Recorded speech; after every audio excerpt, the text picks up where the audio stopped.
Hello everyone, आज है 3 फरवरी और आज इस वीडियो में हम बात करेंगे वक्रांगी के बारे में। 26 रुपए का ये शेयर है और कंपनी के Q3 के रिजल्ट्स आए हैं। उसके अलावा एक बड़ी अपडेट है इनके डीमर्जर की।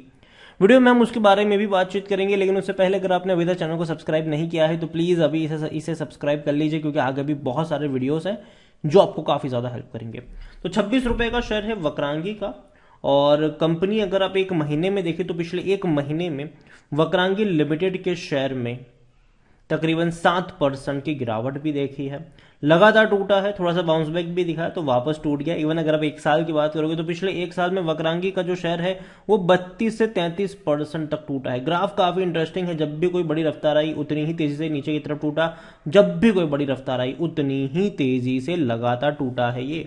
और काफी भयंकर गिरावट है यहाँ पर। अगर हम 3 साल की बात करेंगे तो पिछले 3 सालों में वक्रांगी लिमिटेड के शेयर में 44% जितनी गिरावट हम देख चुके हैं। 69 रुपीज से लगातार टूट रहा है। जैसे कि मैंने कहा कि बीच में जब भी दौड़ा है गिरा है, दौड़ा है गिरा है। कंपनी डेट फ्री जरूर है, ठीक है, लेकिन अगर आप 10 साल का ग्राफ देखोगे तो 10 साल में एक वक्त ऐसा भी था साल 2018 के दौरान जनवरी महीने में कि ये जो शेयर था ये 500 रुपए के ऊपर ट्रेड कर रहा था। बाद में इनके ऊपर कॉर्पोरेट गवर्नेंस से कई ज्यादा एलिगेशंस भी लगे, टूट के बिखर गया ये। और 10 सालों में जो सबसे बड़ा लो इसने बनाया है वो 17 रुपए का लो बनाया, 17 से 18 रुपए का लो बनाया है। और जब भी उसके आसपास गया है बाउंस बैक दिखाया है। इस बार जो इनके नतीजे आए हैं वो वाकई में काफी खराब है। प्रॉफिट में 99% का डिक्लाइन है। दिक्कत की बात यह है इनके जो रेवेन्यू है उसमें डेफिनेटली 20% का जंप आया है। 250 करोड़ का रेवेन्यू रहा, लेकिन इनका जो मुनाफा है वो करोड़ में भी नहीं है, लाख में है। 35 लाख का प्रॉफिट हुआ है, 0.35 करोड़। और ये बहुत कम है क्योंकि पिछले साल इसी क्वार्टर में 29 to 30 करोड़ का इनका प्रॉफिट था। हालांकि रेवेन्यू बढ़े हैं, जो 250 करोड़ के रेवेन्यू इस बार हुए जो पिछले साल 208 करोड़ के हुआ करते थे। तो दिक्कत की बात है। और सबसे बुरी चीज ये है कि इनके जो प्रॉफिट है वो लगातार कम होते जा रहे हैं। देखो पिछले साल तक अगर हम देखें, फाइनेंशियल 2021 तक अगर देखें तो इनके जो प्रॉफिट था वो 20 से 30 करोड़ के बीच में हो जाता क्वार्टरली। अभी क्या हुआ, पहले क्वार्टर में 2023 के पहले क्वार्टर में 4.5 करोड़ का प्रॉफिट इनको प्रॉफिट हुआ, ठीक है। दूसरे क्वार्टर में सिर्फ 4 करोड़ 80 लाख के आसपास का हुआ, थोड़ा सा बड़ा लेकिन फिर भी 4 करोड़ 80 लाख का ही हुआ। लेकिन इस बार तो क्या हुआ, लाख में आ गए ये लोग, करोड़ से 35 लाख पे आ गए। 0.35 करोड़ 35 लाख।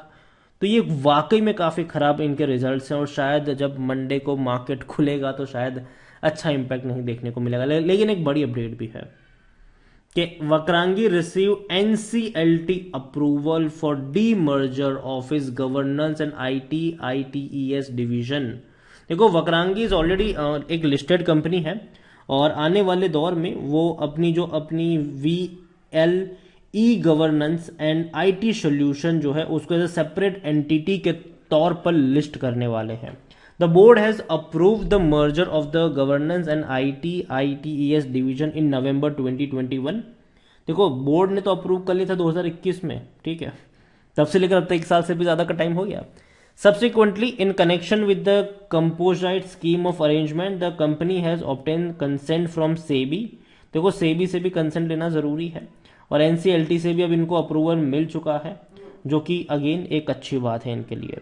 अगर ये अलग करते हैं तो एक चीज ये भी जरूर होगी कि जिनके पास वक्रांगी के शेयर्स होंगे उनको जो नई कंपनी लिस्ट होगी उनके भी शेयर्स मिलेंगे। लेकिन अगेन मैं कह दूं ये बहुत ही लंबा प्रोसेस होने वाला है, क्योंकि आप खुद सोचिए कि बोर्ड ने इस चीज का अप्रूव किया था 2021 में, आज हम 2023 में हैं, तो बहुत लंबा प्रोसेस है। तब तक मुझे लगता है कि ये जो क्वार्टरली रिजल्ट्स खराब आए हैं सबसे पहले इसका इवेंट प्ले होगा और शेयर में थोड़ी बहुत गिरावट देखने को मिलेगी।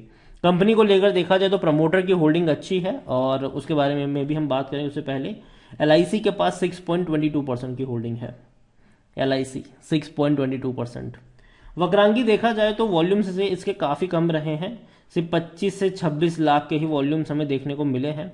मैं उम्मीद करता हूं कि मंडे को जब बाजार खुलेगा और शायद इसके शेयर में थोड़ी सी वॉलिटिलिटी आपको देखने को मिलेगी, तब शायद इसके वॉल्यूम में भी आपको बढ़ोतरी देखने को मिल जाए।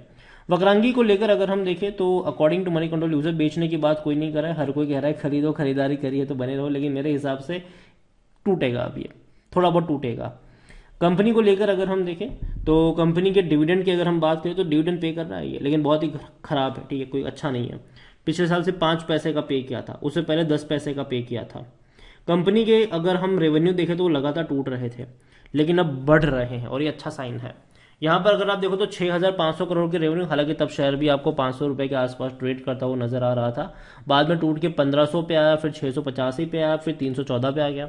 लेकिन 22 में रेवेन्यू बढ़कर 780 करोड़ के आसपास रहे, और अभी 2023 में इनका जो रेवेन्यू होगा वो आपको 950 से 950 से 1000 करोड़ के आसपास देखने को मिलेगा, क्योंकि क्वार्टरली जो एवरेज इनकी आई है रेवेन्यू की वो 250 करोड़ के आसपास की है।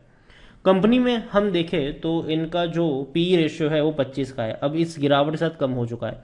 वरना जब ये शेयर आपको ट्रेड कर रहा था 35 पे, 40 पे, 45 पे, तो इसका पी रेशियो भी तब आपको 40-45 का ही देखने को मिल रहा था।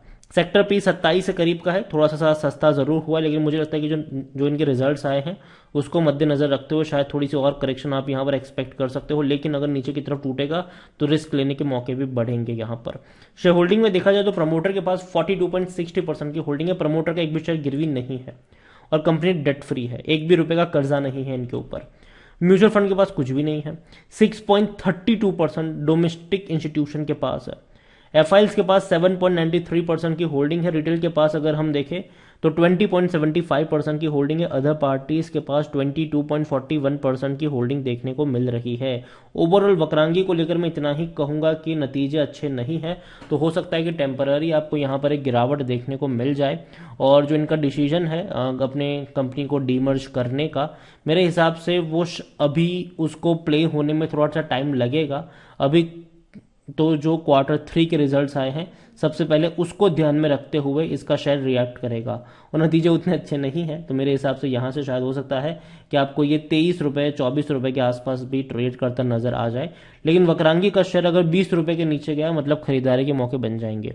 रीजन यह है कि गंदे से गंदे हालात जब इनके सामने थे, जब कई सारे इनके ऊपर एलिगेशंस भी लगे थे, तब भी वो 20 रुपये के आसपास गया था, वहां से बाउंस बैक दिखाया था। जो लो इसने बनाया है अब तक 10 साल का सबसे बड़ा जो लो बना है वो 18 रुपये का बना है इसका, तो मुझे नहीं लगता कि उतना नीचे जाएगा ये। तो अगर मौके बनेंगे बाइंग के, वो 20 रुपए से लेकर 22 रुपए के आसपास बन सकते हैं, वहां पर आपकी नजर होनी चाहिए इसको लेकर। लेकिन अभी तो मौके नहीं बन रहे हैं बाइंग के, तो उस चीज के बारे में भी ध्यान रखिए। और कंपनी को लेकर मैं कहूं, डेट फ्री कंपनी जरूर है, लेकिन एटलीस्ट ये क्वार्टर भले ही खराब रहे, अगले कुछ क्वार्टर में इनको अच्छा परफॉर्म करना पड़ेगा। लेकिन अगर इसी तरीके से खराब नतीजे पेश करते रहे तब तो और गिरावट भी देखने को मिल सकती है। तो यहां पर यही कहूंगा, कंपनी के ऊपर वॉच रखना जरूरी है। अभी अगर आपको 20-22 से मिले, थोड़ी सी क्वांटिटी आप चाहो तो ऐड कर सकते हो।